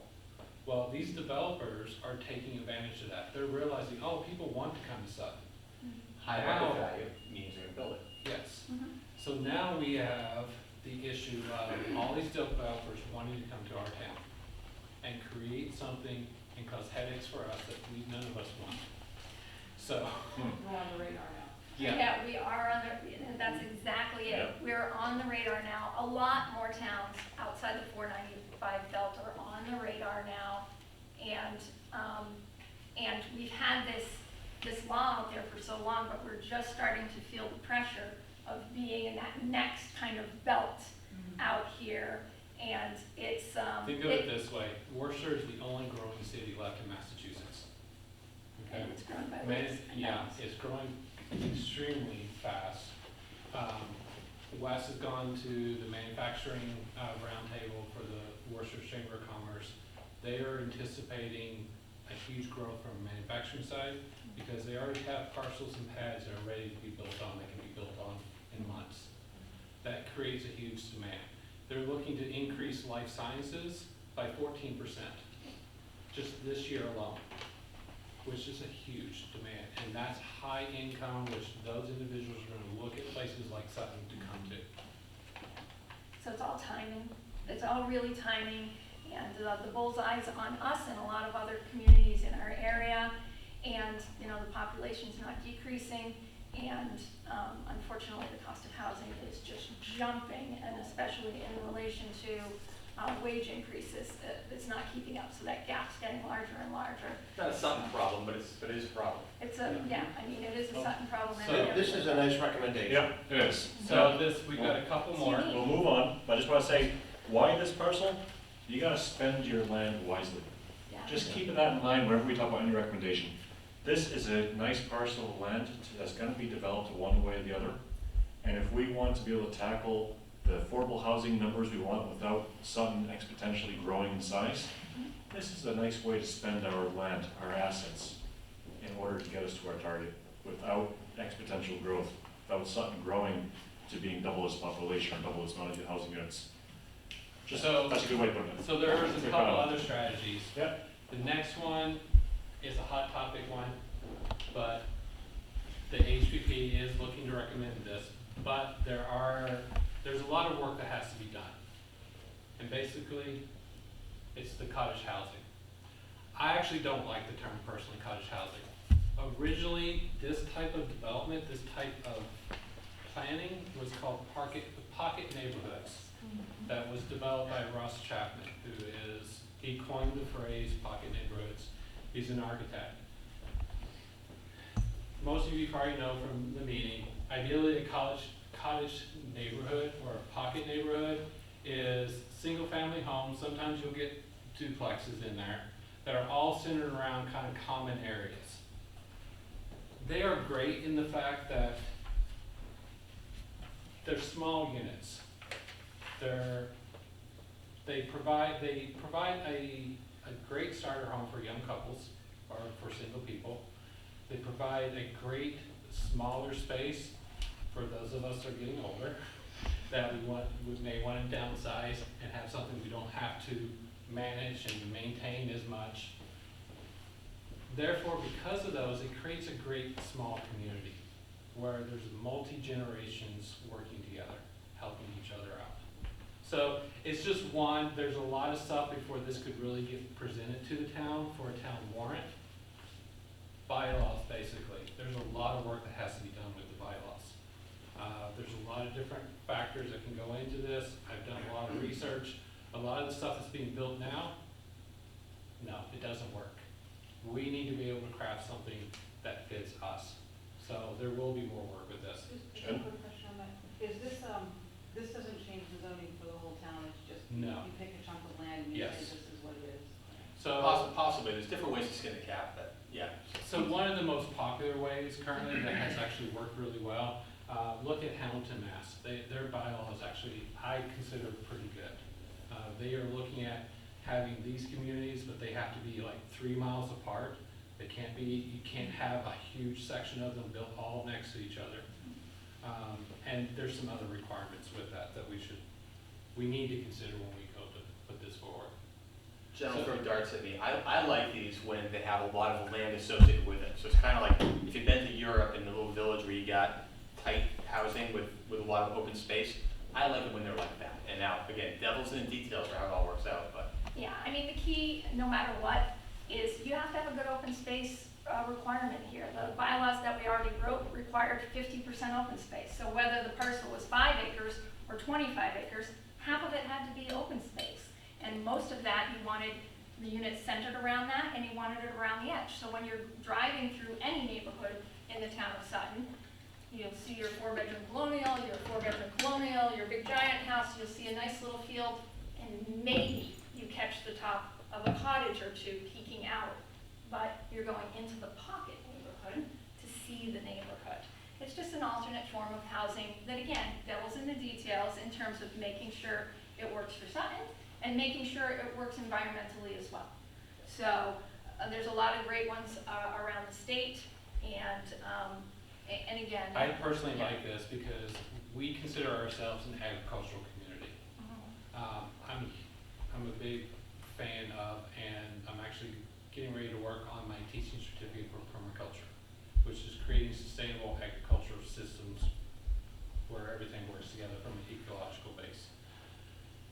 This could work for here if we do it right. Where community gardens, there are various things from an agricultural standpoint. I mean, there could be, you could have a little chicken coop area that community is sharing eggs. There's a lot of stuff. So You have a trailer to move them so the cows can graze behind them. chicken, which he just learned the term. I think it's great. I think one thing for everyone to keep in mind is that we have to have multiple types of housing. This is like a very specific type that doesn't exist in town. Right. Just like the 200, 300 apartments doesn't really exist in town. And so we're trying to fill in all the different gaps. Right, and that's really meeting a long-standing master plan goal that's carried forward in the last master plan, which is providing a diversity of housing types. Not everybody wants or can afford a 2-acre plus lot with a 4-bedroom colonial. It's not, there's 82% of homes in Sutton are single-family homes, actually 86% in homes are single-family homes. The majority of those are 3-bedroom plus, yet there's only children under the age of 18 in 36% of Sutton's homes. So there's a disconnect. And that doesn't mean single people and two-family houses don't want a four-bedroom house, but we've got plenty of houses to make that group house happy, and not so much these, which are first-floor masters, maybe a loft upstairs. You can see that smaller size, so smaller than even starter homes. So. I like the cottage housing, but just like we spend so much time where location of higher density units for multifamily, MBTA, and everything else goes, Balance. but then the bylaw for this, the way it was written the last fall town meeting, was university everywhere in Sutton. We need to spend time on where the zone of this goes, where the locations of it fit, just like we spend all the time researching where all the other high density units go in town. So that's what's key about this, is location zoning of where this could go. Yeah, it's unlikely that you'll be able to kind of pick parcels, because everybody will go, not in my backyard, I don't understand it, not in my backyard. So it's more likely regulated, as Jerry said, where you have concentrics. You have great design, so it's kind of its own little neighborhood, isolated, doesn't mess with the existing neighborhood, and then you have minimum separation. So when you look at the 6 square mile town, you can have maybe 6 in the whole town. So you don't get a whole street, because it will change the nature of a street if you have one after another after another. Would it be horrible? Well, some people say yes, some people say no. But again, trying to minimize change, but provide for those alternative housing forms. Yeah, the So- cottage housing, and I've seen other ones actually built, Mhm. they're really on top of each other. This might be an age-related type of situation. Yeah, I mean. So it's definitely a type of You can't mix development that families is there unique to elderly. certain type of individuals. Yeah. It's not for everyone. It's the same as having, 5+ acres with a single Not for four-bedroom, everyone. single home, 4-bedroom colonial. It's not for everyone. Well, if you think of And- over 55, think of all the people in Sutton that moved there, okay, and put their houses on the market, right? Then the housing market opens up a little bit in Sutton. Yeah, Yeah. but, I mean, it's, again, it's part of this, what do we call it, multi-pronged approach. Trying to get to different forms of housing, trying to get, and these are usually 20% affordable as well, so you're working on your affordability numbers. Again, you don't want to work on affordability only with ownership, because that will require too many units to get to your required numbers. So, again, lots of different angles, lots of different, trying to be responsive to what we've heard around town from different people, and what we've seen in surveys in the past and the current survey that's out there. So one last recommendation from here, because it's already 9 o'clock, so I kind of want to get going with this. It's close to bedtime. Is using public property. So Jen's got a map here that's got public property listed on there. There is town-owned land that could possibly be used. With using town-owned land, this is where, when we're talking about like the CPA funding, various things, the town could then use that money and actually create their own, using town-owned land, create their own housing. And then either the town can manage those units themselves, or we find the right developer who could manage it themselves too, and keep it affordable, always. So there's a couple different strategies with that. With that, also, there is some state-owned land. In February of this year, Massachusetts put out a document that basically is titled A Home for Everyone. They are looking, and it was just in the news last Monday. Last week, yeah. Yeah, that they are taking 450 acres of state-owned land and converting it into 3,500 units. So there is actually state-owned land within Sutton. Now, there is some difference there we have to keep in mind. There's open space, which can be protected, and there's unprotected open space.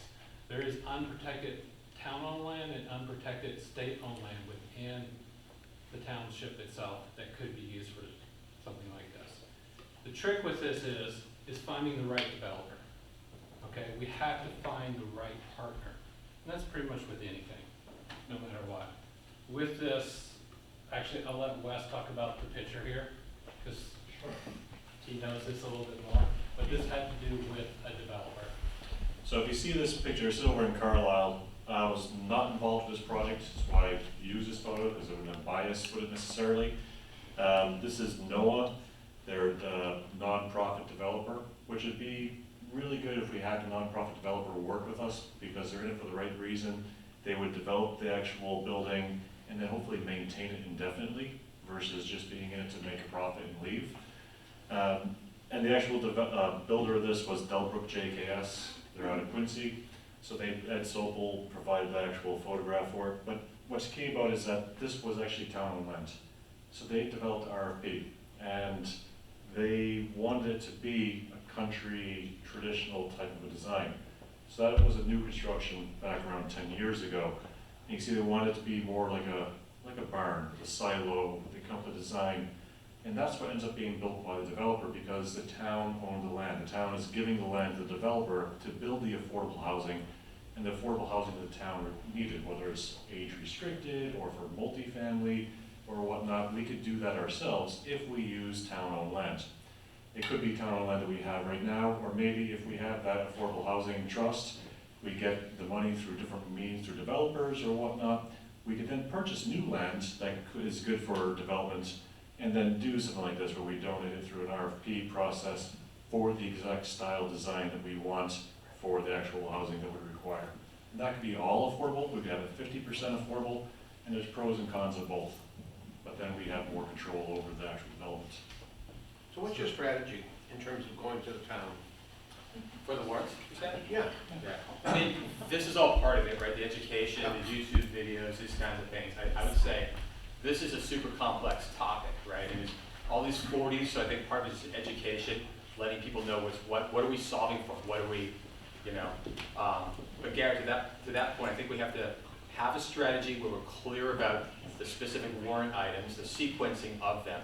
And as you heard tonight, I think MBTA is first, and then, you know, we'll figure out what is next. But I would probably think 40R 6 months later, personally. But that's all the process we go through. Keep it bite-sized. The first step is really, our first step, which is kind of the next slide, is where do we go from here? So really it is to look at, just basically right now, we've got to finish the housing production plan. So the group itself, we've got, one more meeting, we need to finalize everything, get it presented. Actually, we're looking at the first Monday of July, ideally presenting this to the planning board, and then the next day planning it to first.